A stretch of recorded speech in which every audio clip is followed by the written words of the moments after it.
السلام عليكم، عاملين ايه؟ ايه الاخبار؟ عايز اقول لكم على موقف حصل من يومين بعد صلاة الفجر. آه بأمر الله لازم تفهموه عشان هيفهمكم حاجات كتير. المهم، بعد ما خلصنا صلاة الفجر وكده فطلعنا بقى طالعين، فلقيت حد قاعد كده سند على العمود. انا عارفه، هو طبعا مربيني اخويا الكبير ومتشرف بيه، اعرفه وهو عارفني كويس طبعا. و فايه لقيته نادى عليا، قال لي احمد بعد ما عديت. فرحت راجع له مقرب ومسلم، وانا واقف وهو قاعد عند العمود. فسلمت يا حاج عامل ايه، فلقيته ايه يعني سحبني سن عايز يقول لي حاجه. فقلت له، راح قال لي الاغاني حرام. قلت له طبعا الاغاني حرام. قال لي لا، عشان الفيديو. رحت ضاحك. قلت له اه الفيديو. قلت له انت شفت الفيديو؟ قال لي لا. قلت له امال ايه؟ قال لي قريت العنوان. قلت له يعني انت ما شفتش الفيديو بتقول الاغاني حرام ولا مش حرام؟ مش تشوف الفيديو؟ طيب انا بعمل الفيديو مثلا بكتب عليه اي حاجه عشان عارف ان الفيديو ده بامر الله عايز يوصل للناس كلها والناس كلها تسمعه، فلازم بكتب ايه اللي هو الهوك ده اللي هو يشد الانتباه عشان تخش. لكن اللي انت تحطني في خانه عشان عنوان انا كاتبه وانا منزل فيديو، اللي انا مثلا آه بسمع اغاني مثلا وكده وبعمل كده، طب شوف الفيديو. قلت له شوف الفيديو وقول لي رايك فيه وهيعجبك ان شاء الله بامر الله وكده. فالفكرة خلاص بقى، والموضوع خلاص ممكن موقف معاك انت وعدى، بس بقى معايا انا موقف ما بيعديش ليه. فبقول لنفسي سبحان الله في حاجة اللي انا آه يعني انا كنت طول الفيديو ده انا منزله بقالي فترة، طول الفترة دي الراجل ده شايفني اللي انا باجي اصلي وبعصي ربنا وبسمع اغاني. فانا قدامه كده في موضوع رياء، فاهم؟ وهو مش قاصد وانا مفيش، بس هو عشان خد بالمظهر. آه ف وهو برضو انا باصص له اللي هو راجل بيصلي ومتقي وعارف كل حاجه كويسه وعارف كل حاجه وحشه وفاهم كل حاجه ومش عارف ايه، واكيد ايه فاهم الناس اللي حواليه. واتاريه هو ما عندوش حته اللي هو برضو ممكن يظلم حد على حته العنوان. هو مش ظالم حد، ولا عمر ربنا ظلم حد. ده من رحمة ربنا سبحان الله. يعني شوف، انا حاطه فين وهو حاططني فين، والموضوع ده بقاله فترة من ساعة ما نزلت الفيديو، وراح ربنا بتدبيره مدخلنا الاتنين في بعض عشان انا افهم وهو يفهم. وصلت؟ افهم اللي انا هو ظالمني، مش قصة ظالمني ولا حاجة، وهو فاهمني غلط وانا كنت فاهم اللي مثلا اي حد ممكن يكون بيصلي آه فاهم كل حاجه وكده. لا انا مش، انا بصلي ومش فاهم كل حاجه، ما انا كل يوم عمال افهم. ده انا لسه فاهم حاجات من شويه ومن ايام، ولسه هفهم طول ما ربنا رايد لي اللي انا اعيش وافهم ومقدر لي هفهم. الموقف ده بقى فكرني بموقف كان مشابه ليه. فقبل ما ابدا اثبت في صلاه الفجر، ومره نزلت بدري وقعدت على القهوه اللي قدام الجامع بعد الاذان الاول على طول، تمام. فقاعد وبشرب الجنزبيل كان زوري وواجعني، المهم الحمد لله. فببص على الباب كده لقيت ايه، راجل بيصلي معانا و... وجاي عند باب المسجد. جاره قد كده او قطه صغيره، انا قاعد بعيد مش شايف. وتقريبا عادي هشها راح جايب عصايه ما مشيتش. ولقيته خلاص بقى لما قربت خالص راح مديها بالشلوط لاخر الرصيف، اتكعورت نطقتش. طبعا انا في الحالات دي مش قصه بقى حاجه، انا في اي خلق ربنا بحب ارحمه. مش كلب قطه، لو غراب، لو ايه بالذي، لو عبومه لا، كله خلق ربنا، وربنا ما خلقش كل حاجه اللي ليها سبب انا معرفوش ولا انت. ولو هو عايز يعلمنا هيعلمك في وقتك، بس فما تتعبش نفسك بقى وتفكر. فانا في المواقف دي اساسا عد قلبي ولا تعد كلبي ولا قطتي ولا حيواني لوجه الله. انا مش بقول لك عشان هي دي بداية الرحمة. يعني تخيل انت شايف بقى الراجل ده بيصلي كل يوم الفجر، وتحس اللي هو مش راضي وفي شقاء. يعني هو داخل يطلب الرحمة من ربنا، وهو اساسا ما رحمش خلق ربنا. انت واصلاك يا باشا؟ انت عارف يعني ايه؟ يعني انت ما تفكرش اللي كل واحد رايح يصلي ده. ما احنا انا كنت في ضمن الشرك الاصغر والرياء والحاجات دي، من الحاجات دي اللي عطلتني، ولسه فاهمها من فتره عن طريق اقول لك بقى على اكتر لما ابتديت بقى اتعرف على الناس اكتر في اللي بيصلوا معانا الفجر. والله اقسم بالله اقسم بالله، يعني نسبه كبيره منهم، عشان في ناس انا معرفش وما شفتهاش، بس في نسبه كبيره منهم. بص، لقيته في يوم من الايام رمي عيش لكلاب ولا قطط، او لقيته بيحدف سمك من بلكونته عشان ياكل القطط، او لقيته في مره ما كان في كلب مسموم عندنا، وانا كنت بحب اساعد الكلاب وكده، ورحت اجيب بيضه ولقيته هو راح وجاب بيض مش عارف ايه وساعدني وفتح بق الكلب. يوميا في صلاه الفجر. برضو لقيت شخص تاني برضو كان ليه موقف برضو انا فاكرهوله. كان في عيله صغيره وبتاع وكانت تايهه وخايفه وقعدها وهداها وي وي وي وي. كل الحاجات دي، والله كل الناس دي انا الاقيها في الفجر. فمش شرط تحكم على حد بالشكل مبدئيا. ما تاخدش بالمظاهر مهما كان، والله لو كنت عامل قدامك ليه؟ عشان النفس غلابه. زي ما قلت لك، في واحد ممكن يصلي عشان هذا، عشان صحابه بيصلوا، عشان ابوه ما يحلوا منه. غلط. انت بتصلي لربنا عشان انت تعرف ربنا. قلت لك الحقيقة، كنت بقلب في الفيديوهات، في شخص فاضل طالع لي اسمه مستر مصطفى، ما شاء الله عليه، ربي يجازينا عنا خير، ويا رب يوفقه بجد، بسم الله ما شاء الله عليه. قايل الموضوع ببساطة، بص زي ما انا هقول لك. فيقول له انت تمام، انت ما بتصلي وبتصوم وبتعبد ربنا وبتاع ومش عارف ايه. اه طيب بص، هتلاقي عندك حاجه ناقصه. هو مش هجالها بالحسابات ده، انا هقول لك وصل لفين. انت عندك حاجه ناقصه. قال له ايه الناقص؟ قال له عندك شرك اصغر، دور في الشرك الاصغر. طب ايه الشرك الاصغر ده؟ الخوف، الرياء، بر الوالدين. طب يا عم انا مش بعمل كل ده. لا، ممكن تكون بتخاف وانت مش فاهم انت خايف من ايه. بمعنى، انا مثلا كنت مثلا اخاف ايه وانا طالع من البيت. خايف على البيت ان محدش يخش البيت والباب مفتوح مثلا. اروح رايح كده خطوتين للاسانسير والاقي حاجه تقول لي هو انت قفلت الباب. اشك، اخاف، ارجع، افهم، واتاكد الباب مقفول اساسا. طيب هو ليه بقول لك كده؟ عشان انا لما جربت اطلع من الباب بسم الله توكلت على الله، هو الذي لا يضر باسمه شيء في الارض ولا في السماء وهو السميع العليم.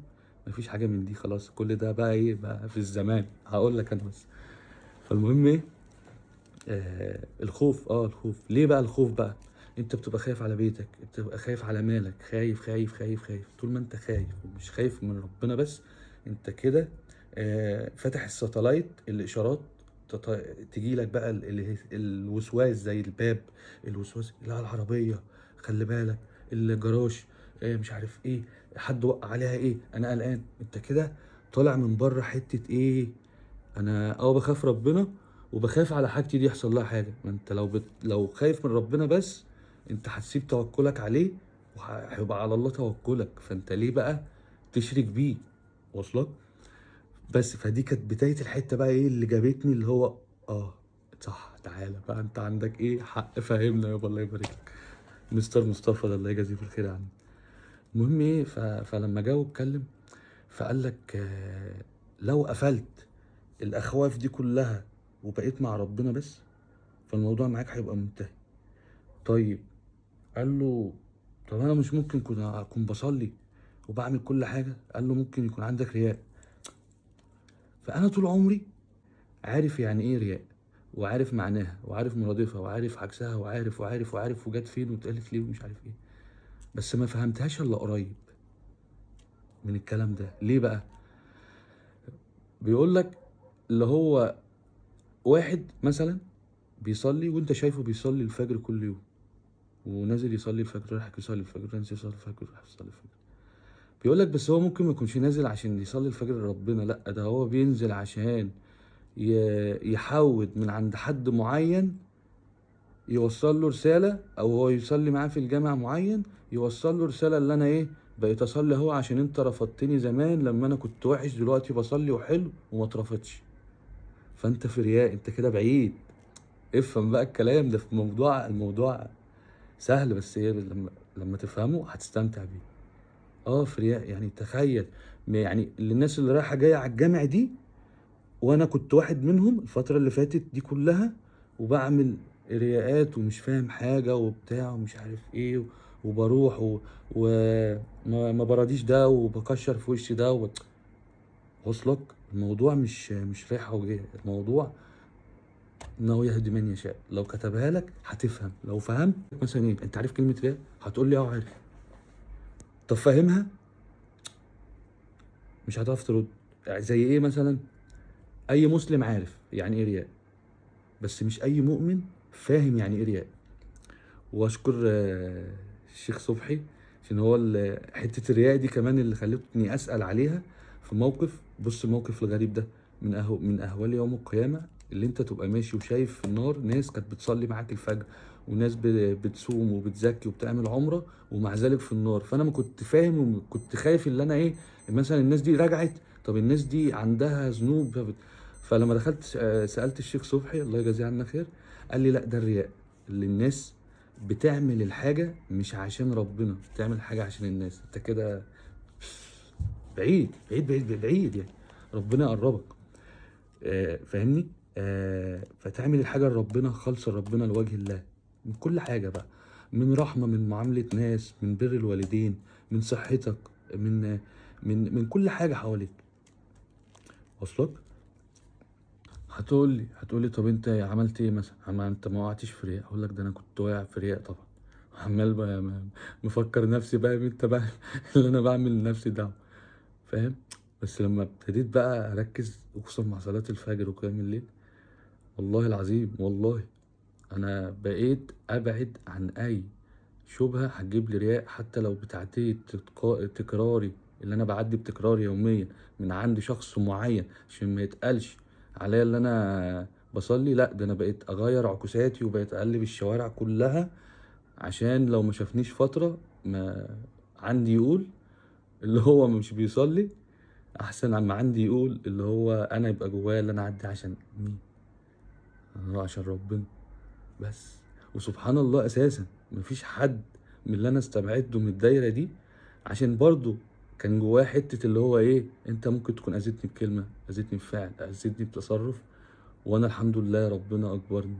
والله العظيم كلهم جولي لحد عندي، اقسم برب العزه جولي لحد عندي، والحمد لله ربنا يعني كتب في قلوبهم آه اللي انا ما استاهلش الظن اللي انا كنت فيه. فالحمد لله. فالموضوع في حاجات بسيطة بتخش على بعض، بس لازم انت تبقى ماسك كل حاجة فصصها على قد ما تقدر، كل ما تفكر اكتر هتفهم اكتر. واقول لكم بقى على الحل السحري. الحل السحري موضوع الرياء بقى وموضوع البتاع ده،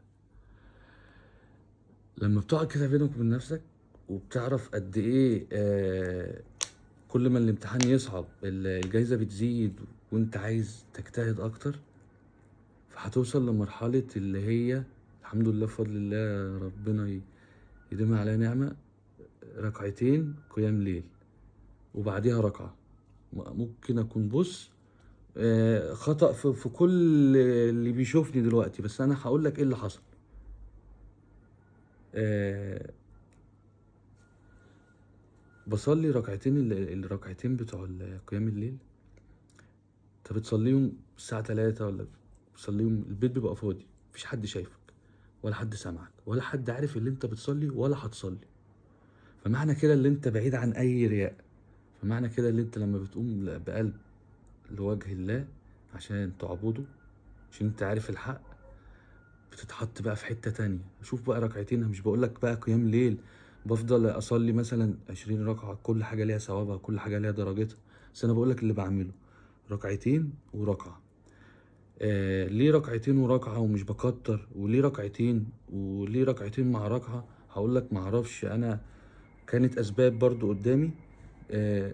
في حديث عن الرسول فيما معناه اللي هو القليل اللي انت تقدر عليه قليل يدوم احسن من كتير ما تعرفش تداوم عليه. فانا عشان كده ما بداتهاش بكتير، ده انا بداتها بركعتين. انا هقول لك التالتة دي جت منين. التالتة دي كنت بتكلم مع شخص وكان بيتكلم في قيام الليل حتى لو ركعة، لان الله واحد احد يحب التوحيد. يبقى انت كده عملت اتنين وواحدة. فانا اتعودت بقى اصلي ركعتين وبعديها ركعة، ركعتين اسبح بعديها ركعة. الخشوع كله بعيد عن الدنيا كلها.